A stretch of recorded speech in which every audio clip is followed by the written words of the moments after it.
Three giants are entering the most expensive ego contest on Earth. One is a German powerhouse that bought a team older than half the grid. One is a Detroit icon trying to prove America can win something other than memes. And one is Red Bull teaming up with Ford like it's Fast and Furious 12. So, who becomes competitive first? Let's break this insanity down. Welcome to the most expensive game of who's got the biggest wallet in motorsport history. The 2026 regulations are about to reset Formula One from the ground up, and three very different gladiators are walking into the arena with big ambitions, bigger budgets, and enough political baggage to sink a yacht in Monaco Harbour. This isn't about who joins the sport. Everyone and their grandmother wants an F1 program now. The real question is who wins a race before the others set fire to billions of dollars trying. But before anyone gets carried away with bold predictions, it's worth remembering the graveyard Formula One has built for manufacturers with big dreams. Toyota spent at least $2 billion in 8 years and never won a race. BMW showed up strong, then bailed the moment the cost stopped making sense. Honda has left and returned so many times they should qualify for frequent flyer miles. F1 has never been gentle with factory projects. Giant manufacturers with even bigger budgets, Toyota, BMW, Renault, Honda, Ford, have all walked into this sport thinking they had the answer, only to find out how quickly Formula One can drain money, momentum, and pride. However, 2026 isn't a normal year. When Formula One changed to hybrid engines in 2014, Mercedes dominated because they were ahead of everyone else on development. This time, nobody has a head start. With the rulebook flipped on its head, newcomers might actually avoid embarrassing themselves right out of the gate. Make no mistake, every one of these projects will hit setbacks. What truly matters is which of them recovers fastest once things go wrong. Because in Formula One, they always do. Audi's takeover of Sauber is essentially a full reset. They've taken a team with over 50 years of heritage and rebuilt it from the inside out, leaving little more than the name and the grid slot intact. Their ambition is massive, a step-by-step plan that takes them from backmarker to challenger to contender to champion by 2030, complete with the kind of meticulous structure only German planning can produce. That approach extends to the technical side as well.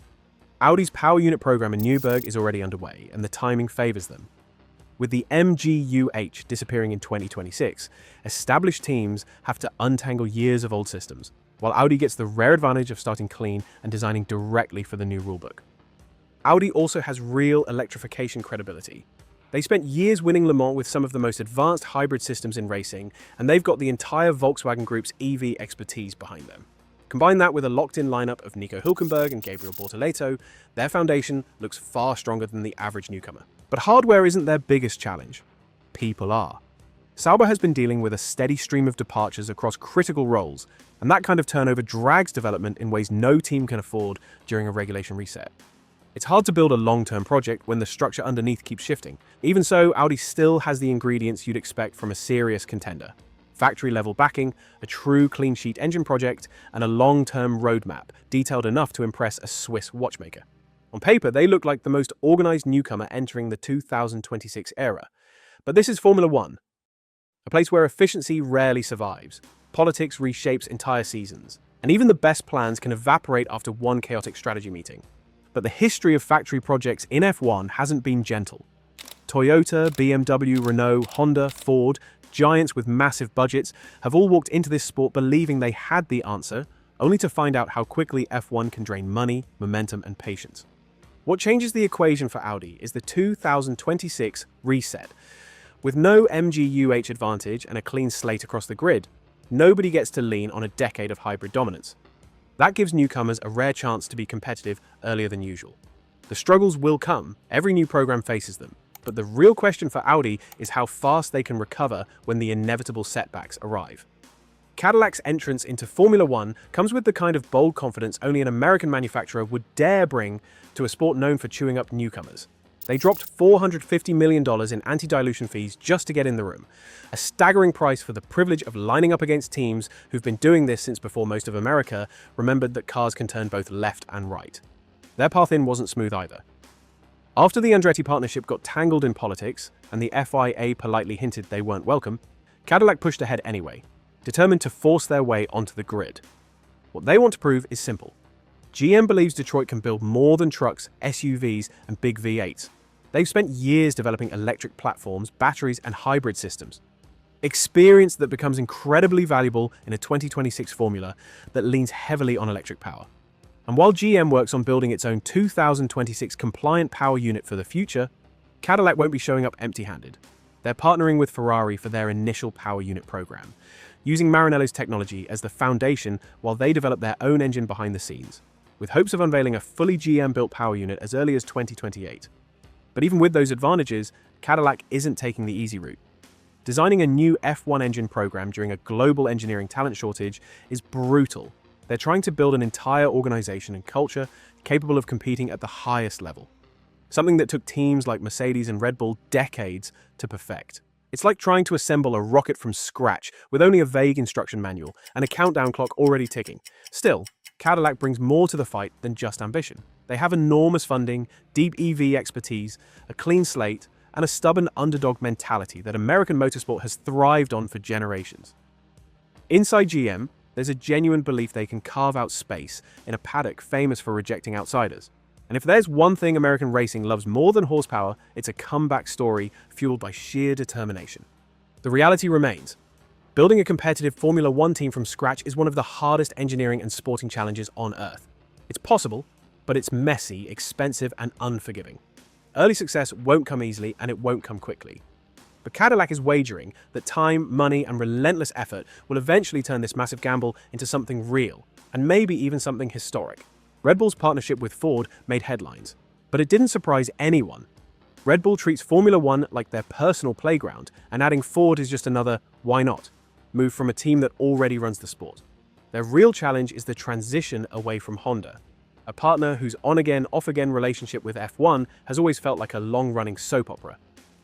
After years of uncertainty over Honda's future, Red Bull finally decided to build their own power unit division, instead of relying on a manufacturer that might change direction again. The question now is whether they can create a championship-level engine without Honda's hybrid magic. Ford brings serious EV and battery expertise, which matters as electric output jumps to 350 kilowatts in 2026. But early whispers say Red Bull's power unit is still trailing Mercedes and Ferrari. It's not a crisis, but it does put pressure on their development timeline.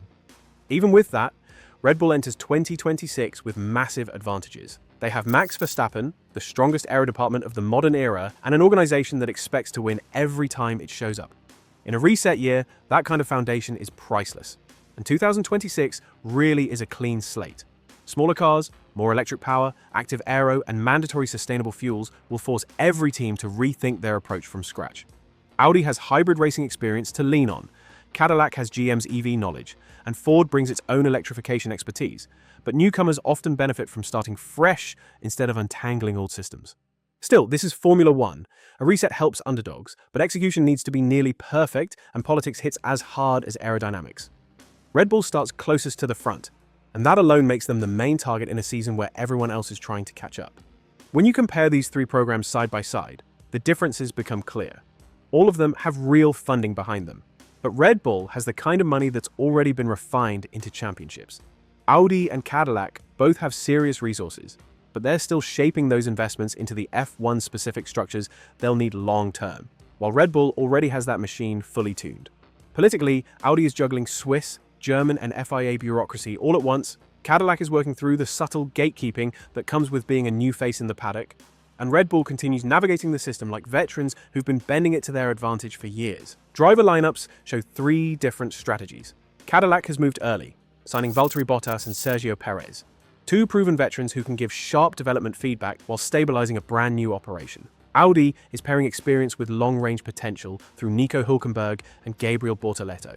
And Red Bull, of course, is anchored by Max Verstappen, while holding off on naming the second seat, knowing their foundation is strong regardless. Once the next contract cycle hits, the market is going to explode.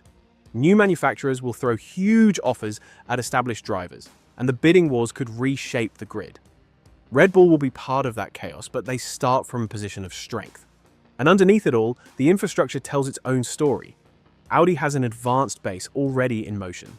Cadillac has strong global facilities and EV expertise to lean on, and is now focusing on building the dedicated F1 side of their technical program. Red Bull remains the finished product, an established, fully synchronized operation that's been winning for years. When you boil everything down, the likely finishing order becomes pretty clear. Red Bull and Ford are the favorites to win first. They already have the aerodynamic advantage, they already have Max Verstappen, and they already have a team that knows exactly how to execute under pressure.